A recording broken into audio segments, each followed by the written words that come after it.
of y'all have ever dealt with somebody who really cares about you, who really understands a lot of what you've been through and can relate, but will not give you the level of respect or the level of loyalty that one would require?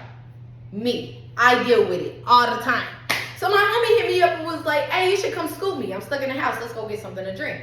Now I know how far cuz staying. I'm like, that's a 2-hour drive really. But I ain't doing nothing, so I might as well go. So I get in my car and I go gas up, and then I shoot him a text and I'm like, I'm on the way. He respond, okay, that's it. So I'm driving, I'm vibing, I'm listening to Mode 3. Baby, keep it cool, it come a flat, come a fat. Y'all know that good old Mode 3.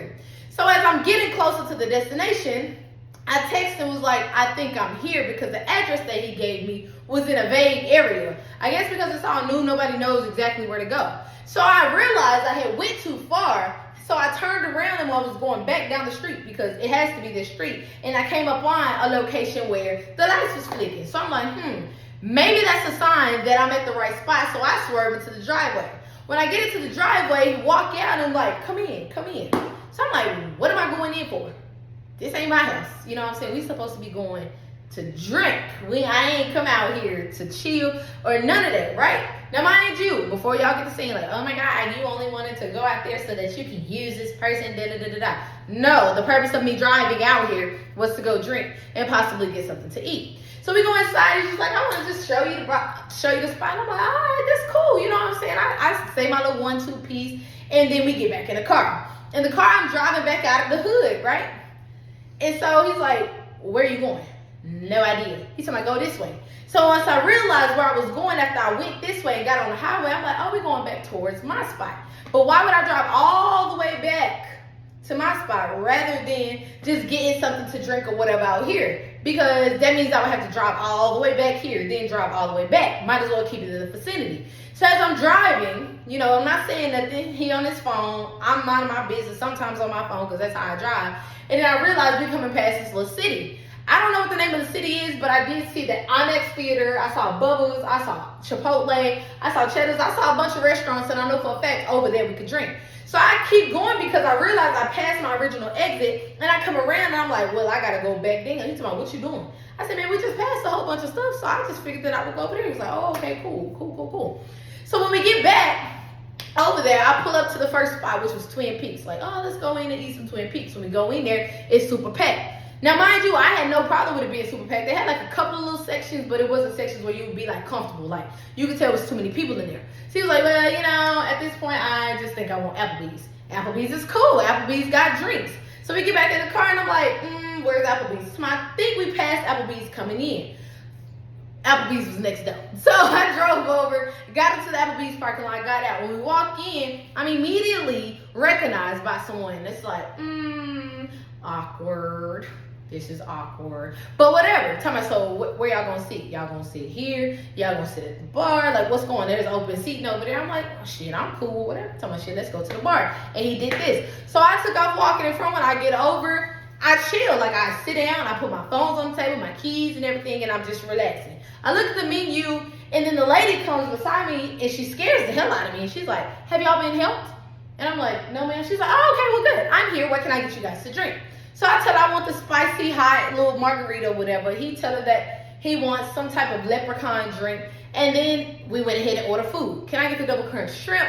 And he ordered whatever it was that he was ordering.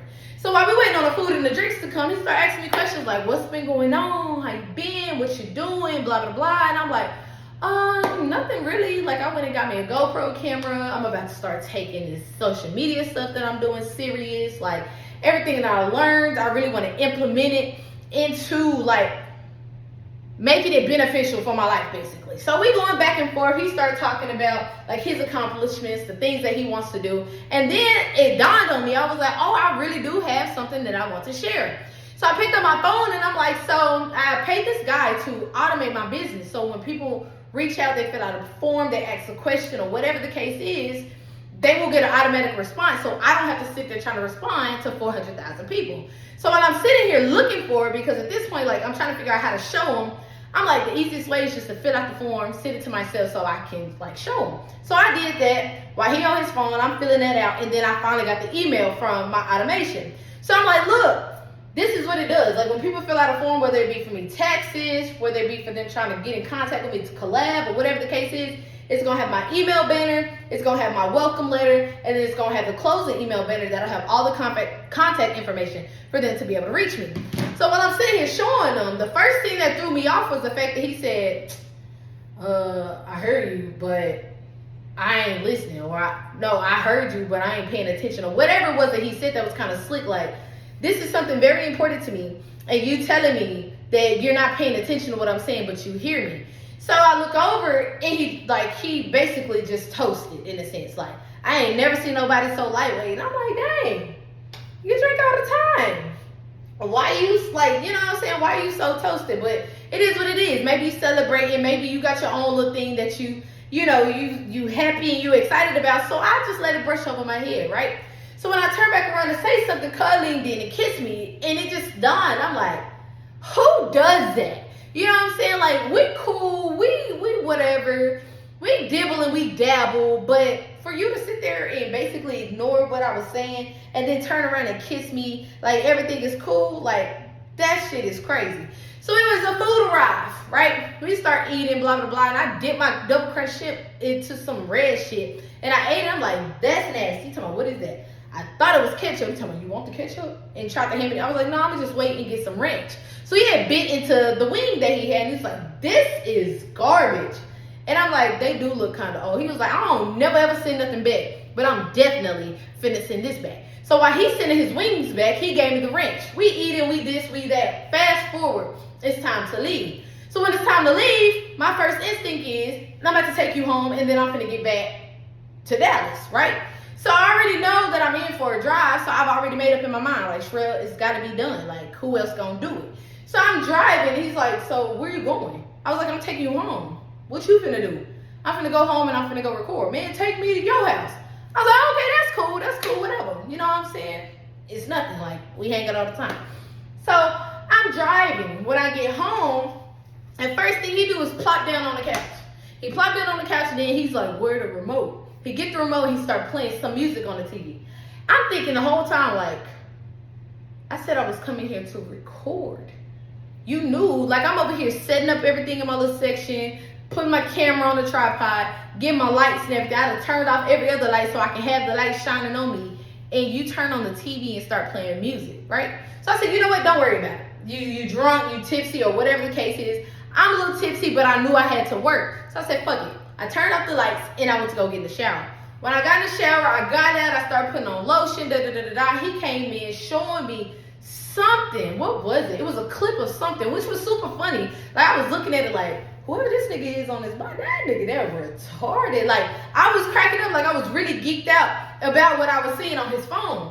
But in the back of my head, I'm playing like, you don't even give a fuck about what it was that I was showing you earlier.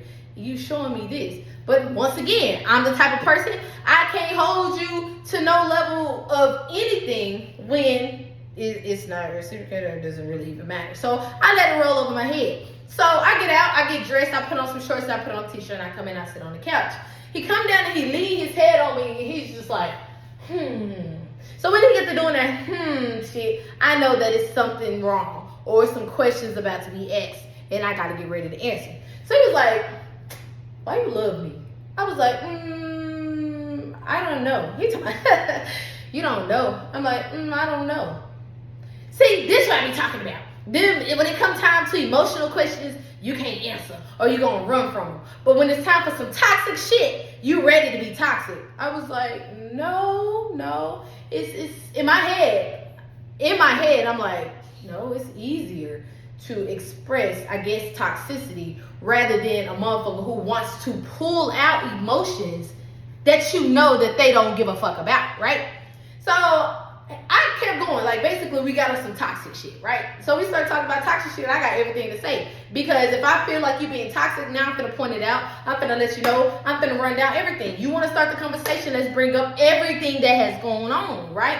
All your toxic shit, all my toxic shit. Let's just put it on out there.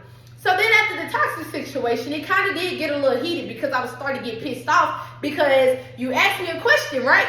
Then I answered the question, and now you mad because I'm mad because you made me mad. It doesn't even make sense. So he's like, so you you heated? You feeling jazzy? You getting fly at the mouth? I was like, I've always been fly at the mouth. Like, I don't know what the heck you talking about. He talking about, so you mad? I was like, I ain't mad. I ain't mad. I'm just being controversial right now. And that was my response. He talking about, ha, ha, ha. So I sit back down, right? My bad. I forgot to tell you I got up. So I sit back down. He leaned back on me. He was like, why is it so hard for you to answer emotional shit? Now, the answer I wanted to give was, because you don't care. Niggas don't care. You know how many times from the time I was 16 and ran into the first man that I said that I love, and I was consistently expressing emotion, just for you to go against what it was that I was saying and hurt me furthermore. I have no emotions to express. And the emotions that I do express, please feel lucky. Because people don't get that, right?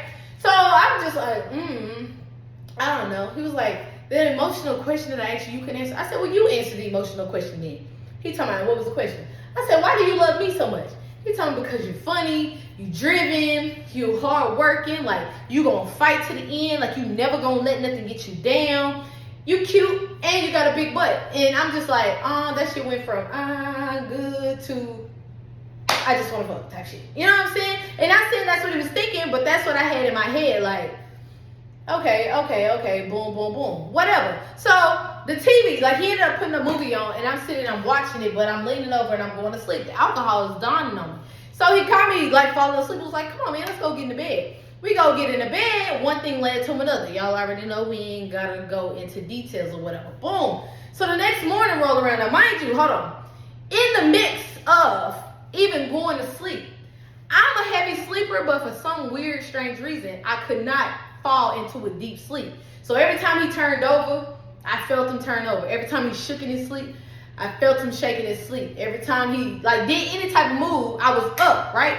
So I don't know what it was, but he got up early and then got out of the, like literally got out, closed, like opened the door, then closed it like real slow. I was already up by the time you got out of the bed, but I didn't say nothing, right? So I laid in bed for about another 30 minutes. It may have been an hour. I'm not 100% sure. I wasn't keeping track. So I got up and was like, what time is it? And I walk in and he jumping up off the couch like fast, like, all right, it's time to go. So I already knew that the energy had shifted. I just did not know like how, why, when, or where. You know what I'm saying? Well, obviously when was between last night and this morning. Where, here, how, and why is the two that I did not know. So he's just like, is there any way like you can drop me home or whatever? And I'm just like, yeah, like that's cool. I'll just, go get dressed or whatever. So I go put on some clothes and I walk out the door. When I walk out the door, he come out the door behind me, lock the door, and we get in the car. We get in the car, we about a little over half of the way home, right? So he was like, I got a question. I'm sitting here like, oh Lord, I knew it was coming. I was like, what's the question? He told me, did you go see an attorney like you told me when I asked you what you was doing? I was like, yeah, why? Like, I don't got no reason to lie about going to see an attorney. I'm fighting for my child, you know that. He just told me, I said, what? Like, why you asking me that question? He told me, nothing. It just furthermore proves whatever it was that he was trying to prove. Now, in that same aspect, I'm sitting here like, all right, you ask me a question, I give you an answer, right? 2, you not my nigga. 3, if you trying to ask me a question to get somewhere else, just ask me the question. Don't ask me one particular thing, and when I give you the answer to that one thing, you want to sit here and say, no, she lying, or no, you lying. You didn't do this, you didn't do that. And so I was like, why are you asking me that? He told me, no reason. I said, are you asking me because of the time when you asked me if I would go and get a bed with you to put in that unit? And I said that I had to go, I was getting dressed to go see an attorney, and then I didn't pop up, I didn't show up home till about 4:30. He told me, well, I never asked you where you was. I said, well, it sounds like the question that you need to be asking. But since you didn't, let me go ahead and tell you. I was in Houston. Now, the whole entire time, right, before the whole little conversation about going to get the bed, I was in Houston. I went to Houston, I helped my cousin move or whatever, and instead of me driving back that night, I already knew that my attorney, Kim, had said, man, yeah, I got a badass family law attorney. You can go talk to him or whatever. Y'all figure some shit out. Boom. I'm in Houston. I'm helping my cousin move. Kim hit me up, was like, hey, Sherelle, I need this paper notarized in order for you to get the rest of your money from Ashley and this whole lawsuit settle out, right? Boom, I said, all right, that's cool. I'll get it notarized. She set up the online notary. She was like, the link is ready. You can click on it. You can go in and get it notarized. So then after I got it notarized, she was like, so I can mail you a check or whatever else type of option she had. I said, well, I'm in Houston. I can come and pick it up, right? She was like, all right, hold on. Let me see, because this is my very first time actually having to pay out somebody. All right, so she handled her business. She do whatever. We outside, we thugging, we vibing, we doing woo, woo, woo, boom, boom, boom. She hit me back. And so I was like, all right, thanks. She was like, congratulations, Sherelle. You deserve it, da-da-da-da. I said, thank you. Couldn't have done it without you. See you soon. So she was like, all right, bet. So the see you soon was the whole point of going into the fact of the attorney for the other shit. Right. So fast forward back to the conversation. So I'm like, you asked me this question for a reason. He told me, no, I didn't. I said, but you said this furthermore proves what? Tell me, it's furthermore proving that you a lie to me. So take this back, y'all. If you're dealing with somebody, better yet, not even that. If you're not in a relationship with somebody, you're not committed to somebody, somebody's not giving you the same type of loyalty, commitment, truths, and all of this that they require of you, you are not obligated to tell them shit. I was not obligated to even respond to you when you asked me what I was doing. I could have told you I was in bed sick as a motherfucking dog, and that would have been that on that. So it dawned in my head. I said, obviously you know something and you don't want to say it. And rather than you saying it, you rather sit there and play teeter-totter and pat around the situation rather than coming out straightforward and saying it. He was like, no, I'm not. No, I'm not. Whatever. I said, so I'm 100% sure somebody sent you the live that I was on, which I said that so wrong, which I should have said sent you my live, where I was in the club throwing ass that night before you text me. And when you text me, instead of you saying like, oh, maybe in fact she was seeing an attorney, but somebody sent me the live and I did not know what the fuck was going on. But you want to create the assumption that I'm out there doing something I ain't got no business doing. Now mind you, even if I was, I don't owe you the explanation, right? Why? We're not together. You're not my nigga. You know what I'm saying? I don't have, if you go out of town, you do whatever, and I find out about it, and I ask you a question, you give me another answer, that's your business. Why? I'm not obligated to you. You're not obligated to me. So we keep going. We're driving for a couple more miles. And I'm like, so you not going to tell me why you asked that question, right? Because mind you, now I'm volunteering information in hopes of not only securing whatever insecurity it is that you have, clearing up whatever anger it is that you have, and possibly trying to shoot down whatever animosity that you just put into the air about a decision that me as a grown woman made, right? Right. So he still didn't say nothing. We pull back up to the spot. When we pull up to the spot, Cub get out of the car, don't say shit. Just close the door and walked in. So I sent him a text. I said, most people just ask what the fuck it is. Like, they don't dance around. I've even told you that I could show you proof that I had went and did what I said I was going to do. And if you are insinuating that I did anything else while I was out there, I have a whole live that'll show you what the fuck was going on. Now, mind you, it's so weird because when I get to asking questions, it's a problem. But when you get to asking questions, when the other people, the other party get to asking questions, they like, you gotta be flat out. You gotta tell them your blood type. You gotta tell them if you bumped your knee. You gotta tell them if you fell down a flight of stairs because they wanna know everything. But Lord and behold, you ask them, that ain't your responsibility. I'm not obligated to tell you that. Moral of the story, right? He blocks me. I don't even know what the fuck for. But the moral of the story is, do not get yourself involved with somebody who's going to require something of you that you cannot require of them. So now this is my new motto, right? If I link, if I do whatever, if I get close with a motherfucker or whatever the case is, I'm going to lay it out flat out. I'm going to lay it all out on the table.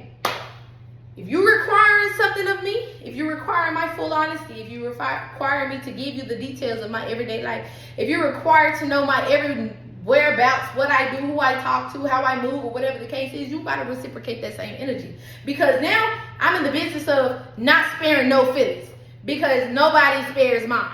Because when I sit there and I'm fully invested and I have my heart, my mind, my soul, my integrity into everything, you don't take that into consideration. Why? Because you don't care.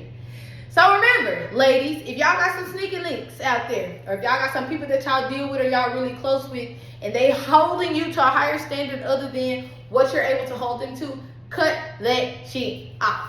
You know what I'm saying? Because at the end of the day, real recognize real. Loyalty is gonna flow with loyalty. If a motherfucker call themselves real and they call themselves authentic, and they'll sit there and feed you BS, but when it's time and when that shit flips on the other side and they can't, you get what I'm saying. Cut that shit out. Sneaky link season is definitely over. It's time for me to get cute. Got the hair done. We're going outside tonight. We going outside. That's it.